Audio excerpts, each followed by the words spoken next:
After studying this module, you should be able to understand the basic assumptions of client-centered therapy, know about the theory of personality growth and maladjustment, analyze the 3 core conditions required in client-centered therapy, identify 6 sufficient and necessary conditions for therapy, and evaluate the development of this approach. The person associated with person-centered counseling is none other than Carl Rogers. It was Rogers who initiated this theory and named it as the non-directive approach to psychotherapy, in which the chief responsibility of the clinician is to facilitate people expression, clarify and gain insight into their emotions.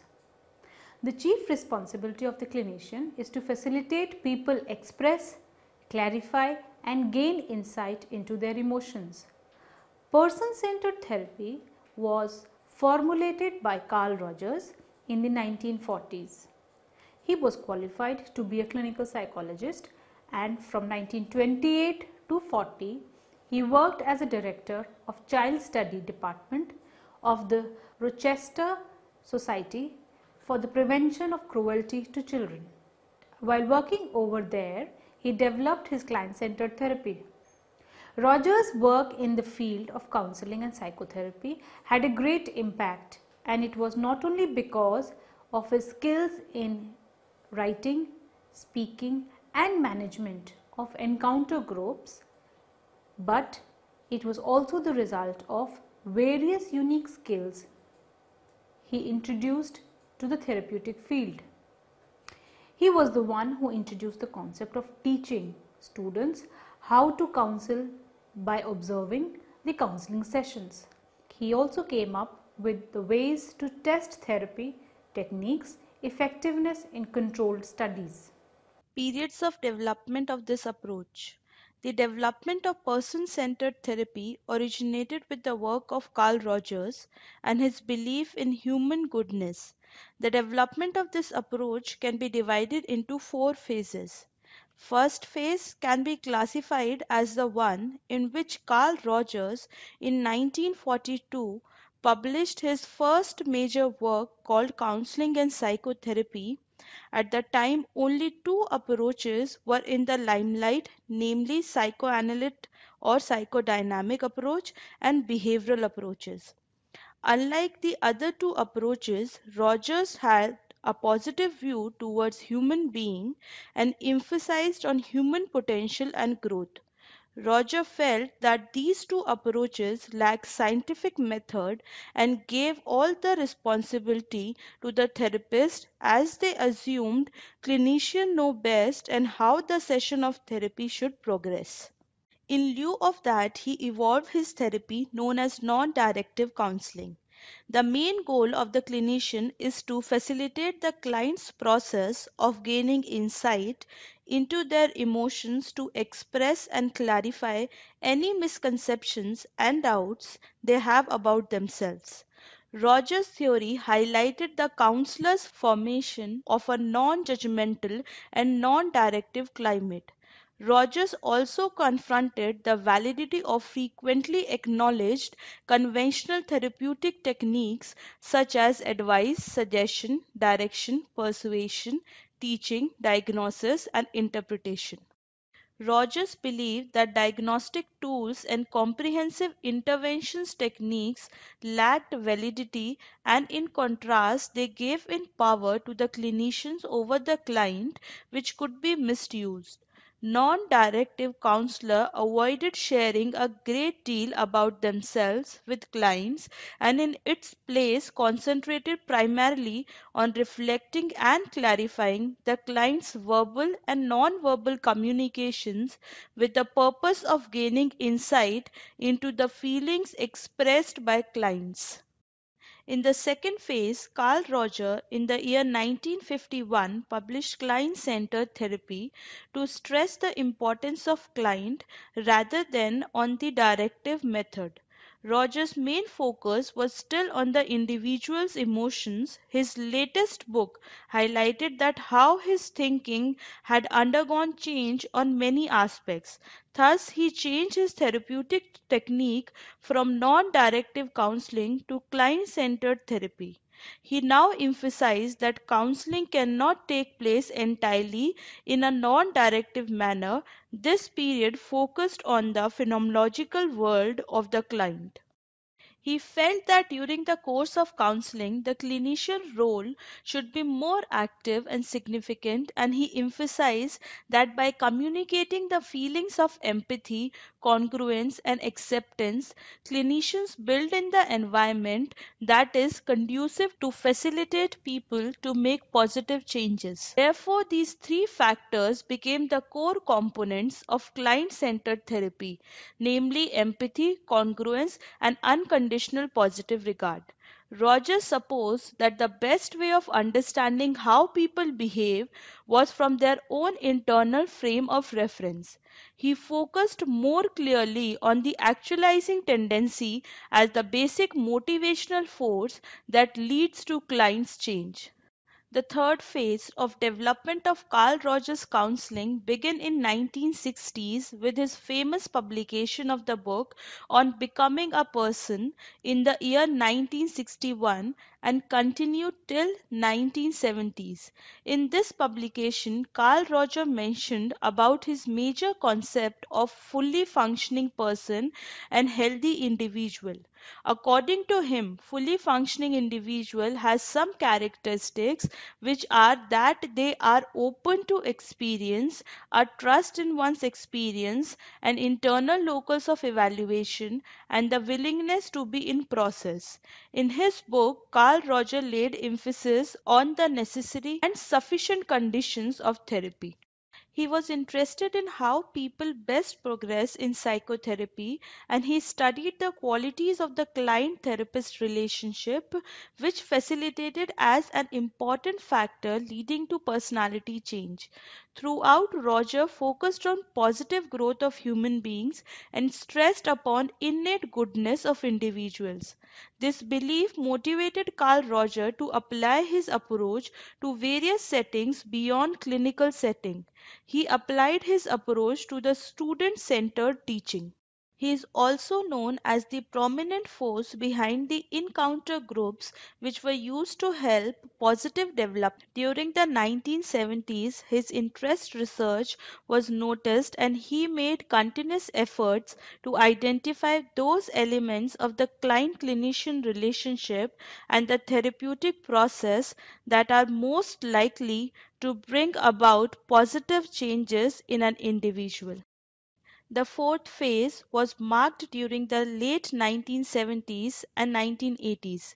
Rogers' work broadened and he applied his techniques to various spheres of life. Hence again the term client-centered was replaced by person-centered. He replaced this term to person-centered as he believed that this is best describes his concern with all humanity as it dealt with the human potential and not just client-therapist relationship. Carl Rogers therapy was not just used for the treatment of individuals but also in families, organizations, groups, conflict resolution, cross-cultural settings, administration, and most significantly to promote world peace. This theory came to be known as person-centered approach. This alteration in term mirrored the broadening application of the approach. Areas of further application included education, healthcare, and interracial activity, international relations, politics, and more significantly, the achievement of world peace. All the way through his career, Rogers helped all individuals to feel powerful and in control of their lives at the same time boosting them to respect the rights of others to have their own feelings of power and competence. His person centered theory emerged with the belief that each individual has within themselves potential to grow fully and for self understanding, for developing their self concept and self direction. Basic assumption of client centered therapy. In the course of time, Carl Rogers' therapeutic approach has undergone lot of name change. He in the beginning called it non-directive as he believed that the therapist is not supposed to lead the client but instead should be there for the client, and at the same time the client should direct the movement of the therapy. During the course of time, while initiating the process of counseling, he realized that as non directive as he was, he still influenced his client by his very non directiveness. Thus, it can be said that clients seem to be looking towards the therapist for direction, and he would find out ways to gain some or other kind of guidance even though therapist is trying not to guide. Because of this reason, he changed the name of his therapy to client centered. Though he was of the belief that it should be the client who must be analyzing and revealing his faults and then should come up with ways of improving and also should decide the conclusion of therapy. His therapy was still specially client centered in nature, even though he recognized the importance of the therapist. Sadly, lot of therapists believe that this name of his therapy was blow for them. Thus, because of this reason, he changed the name of his approach to client centered therapy, reflecting his understanding that treatment cannot and probably should not be completely non directive. Roger now believed that clinician function is extremely active and vital and believed that by communicating precise empathy, congruence and acceptance, clinicians create an environment which is conducive in helping people make positive changes. In present days, the term non-directive and client-centered are still used. The majority of people now call it as Rogerian therapy. Later, it was Rogers who said that this therapy is supportive and non-reconstructive. He cited the example of a child who is learning to ride a cycle. While the child is learning how to ride the cycle, one cannot just instruct the child, but they have to try it for themselves, and same goes for the therapy.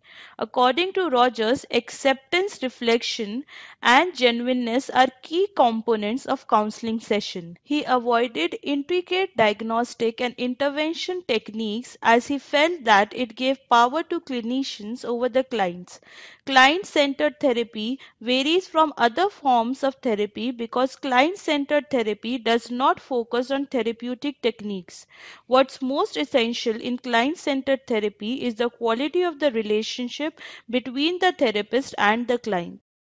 One of the most important changes which humanistic counselors brought about in contrast to the other therapists was that they used the term clients instead of patients, as they believe that both therapist and the client are equally responsible for the progress of the client. In other words, unlike other therapies, the client is himself accountable for improving his life, not the therapist.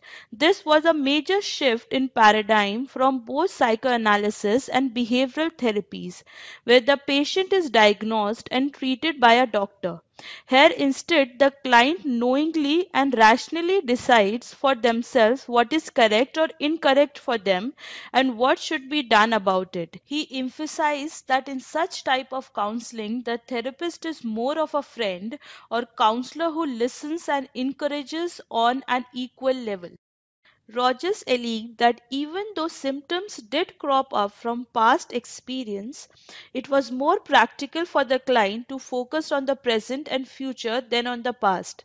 Rather than just healing clients from their past, as psychodynamic therapists seek to do, Rogerian expected to facilitate their clients to achieve personal growth and ultimately to self actualize.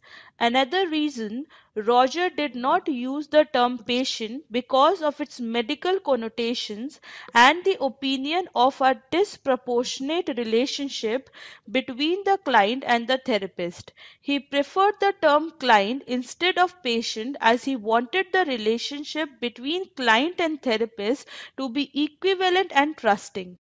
According to Rogers, individuals are multifaceted and each person is unique. He believed that each person knows themselves better than anybody else. He felt that it was unlikely for a therapist to fully comprehend or enter the perceptual world of a client which is dominated by the client's life experiences. Person-centered approach to counseling emphasizes that the therapist induce confidence in each client. This confidence arises from the conviction that all individuals have inherent motivation to develop in positive ways and the ability to carry out growth processes. Rogers assumed that the psychologically healthy individuals have an optimistic viewpoint towards life and he continues to nurture and grow as a person. They are not anxious to take decisions and accepts the consequences of the same. He also recognized that there are psychologically maladjusted individuals whose self-concept and conditions of worth are blocked because of which they are unable to achieve their full potential and self-actualize. He assumed that the self-concept was the main reason for discrepancy in people's life and the purpose of his therapy was the reintegration of the self-concept. He alleged that each individual could get stability back into their lives and solve their own problems. The main aim of Rogers' humanistic therapy is to increase a person's feeling of self-worth, decrease the level of incongruence between ideal and actual self, and assist the individual to become fully functioning. The person-centered approach believed in four assumptions about people, and these are as follows. First, people are basically trustworthy. Second, people innately move towards self-actualization. Third, people have the inner resources to move themselves in positive direction. Fourth, people respond to their uniquely perceived world. Theory of personality growth and maladjustment. Basics of personality theory are first phenomenology. It refers to the individual's subjective perception, subjective environment, and his subjective experience and reality that guides one's behavior. Second, internal frame of reference. Every individual has his own personal world, and to understand the individuals, one must penetrate into his private world and try to figure out individual from his internal frame of reference. Self-concept or self-structure deals with the person's perception of himself on your own. It also includes the interaction one has with his environment as well as the values attached to those perceptions. The self-structure is fluid and changing, but one shape serves to direct one's behavior and perception. According to Rogers, person's reaction is based on whole of their self-structures and perception of themselves and their world rather than on specific portions of their perceptions as other theories might maintain. Conditions of worth. According to Rogers, children's self-concepts are formed through the interaction they have with significant individuals in their lives and the signals they obtain from those people. If children experience conditions of worth and significant others are judgmental and give those messages that they are only worthwhile if they think, feel, and proceed in ways that meet up to the expectations of others, their self-images and growth may be impaired.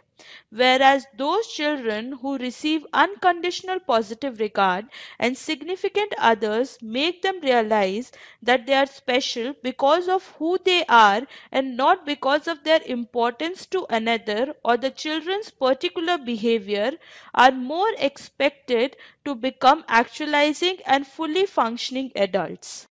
Fully functioning persons. According to Rogers, the following personality dimensions or features are characteristic of fully functioning individuals. Openness to experience, living with a sense of meaning and purpose, just and congruence in self, unconditional positive regard and regard for others, internal locus of evaluation, being fully aware in the movement, living creatively. Human potential and actualization. One of the significant aspects of the human potential is people's innate tendency towards actualization, expansion, growth, and health. Rogers described that the organism has one central tendency and striving to actualize, maintain, and enhance the experiencing organism. Carl Rogers assumed that actualization occurs across the lifespan of an individual and its expression itself as a progress towards self-awareness, self-realization, and self-regulation. According to Rogers, actualization is a universal tendency, although each person's self-actualization efforts are distinctive and applicable to them. The counseling relationship. The core objective of person centered counseling revolves around the client as a person, not his problem.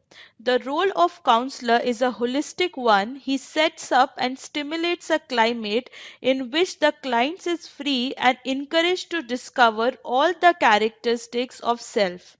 The counselor is responsive of client's verbal and non-verbal language and the counselor reflects back what he perceives. The client is a person in progression who is permitted to direct his own therapy. Rogers highlighted that six positions are essential and adequate for personality change to take place, which are: two persons are in psychological contact, first being the client and other being the counselor. The client, who is the first person, is in a state of incongruence, being susceptible and anxious. The other person, who is the therapist, is the one who is congruent or integrated in relationship. The therapist experiences unconditional positive regard for his client. The therapist experiences an empathetic understanding of client's internal frame of reference. The communication to the client of the therapist, empathetic understanding, and unconditional positive regard is to a minimal degree achievement. Rogers identified three core conditions which he believes to be necessary if clients are to make progress in counseling. Empathy. The term empathy designates the counselor's ability to comprehend the client at the deep level. Rogers refers to empathy as understanding the subjective world of the other and becoming thoroughly engrossed in it. By this, Roger meant that counselors should be able to perceive the internal frame of reference of another person with precision, along with attaching the emotional components and meaning to it. Rogers defined empathy as a state of being. Trox and Krakoff refer to empathy as a communication skill which could be modeled and learned in a structured training program. Many of these issues associated with the concept of empathy are addressed in the empathy cycle model proposed by Barrett and Leonard in 1981. Step 1. Empathetic set by counselor. Client is dynamically expressing some characteristic of his experiencing. Counselor is keenly attending and is receptive. Step 2. Empathetic resonation. The counselor resonates to the directly or indirectly expressed traits of the client's experiencing. Step 3. Expressed empathy. The counselor expresses or communicates his felt responsiveness of the client's experiencing. Step 4. Received empathy. The client is attending to the counselor adequately to form a perception of the counselor's pressing personal perceptive. Step 5. The empathy cycle continues. The client then continues or resumes self-expression in a way that provides feedback to the counselor pertaining to the precision of the empathetic reaction and the quality of the therapeutic relationship. Congruence. Second core condition which Rogers said was significant was congruence. It is also known as genuineness or realness. It is defined as the clinician's capacity to be genuine and authentic, well integrated and mindful of themselves and how they are perceived by others. Congruence is the capability to be realistic or genuine with others. Counselor congruence leads to lot of positive impacts on therapy, some of which are: it can help in the development of the progress of the constructive surge of energy in the relationship. It also assists in increasing the trust in the relationship between the therapist and his client. If the counselor is able to accept his own judgment of susceptibility feeling and ambiguity, then it becomes easier for the client to accept their own feelings, whether they are positive or negative in nature. If the body language of the therapist is consistent with the dialogue, gestures, and tones and are compatible with their verbal cues, then communication is clearer and more comprehensible. The counselor is able to identify the unsaid or non-verbal elements of the client in the relationship. It is based on the intended outcomes of therapy. Unconditional positive regard. Caring about, respecting, and accepting people for who they are without placing any requirements on them to act, feel, or think in certain ways to please their clinicians. Communication of warmth and positive regard is essential to helping people like themselves emphasize their positive impulses and emotions, feel powerful enough to successfully cope with their difficulties and become more fully functioning. Prizing is an additional word which is used for unconditional positive regard, which means searching for something worth valuing or appreciating about the client. In this course of action, the client comes to value him or herself more highly. When people value themselves, they have a tendency to view others in more respectful manner. This helps the individual to unlock and reveal parts of the self which had been repressed or disowned because of early rejection. The therapist can help in throwing light on those aspects of the individuals which were in the past rejected. Thus, it can be concluded that due to this, the client begins to trust the organism valuing process. Now let us summarize what we've learned in this chapter. The person-centered therapy was formulated by Carl Rogers in the 1940s.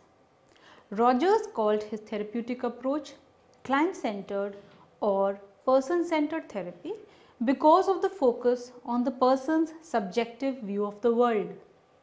One of the most important changes which humanistic counselors brought about, in contrast to other therapists, was that they used the term clients instead of patients, as they believed that both therapist and the client are equally responsible for the progress of the client. The main aim of Rogers' humanistic therapy is to increase a person's feelings of self-worth, decrease the level of incongruence between ideal and actual self, and assist the individual to become a fully functioning person. Carl Rogers was at all times more apprehensive about change and growth rather than of the roots of personality development, and because of this concern, his ideas about interventions came before his statements on his personality theory. He did come up with prescribed notion of personality and recommended key basics of personality theory, which were phenomenology, internal frame of reference and self, structure or self-concept, fully functioning individual, condition of worth, and human potential actualization. The core objective of person-centered counseling revolves around the client as a person and not his or her problem.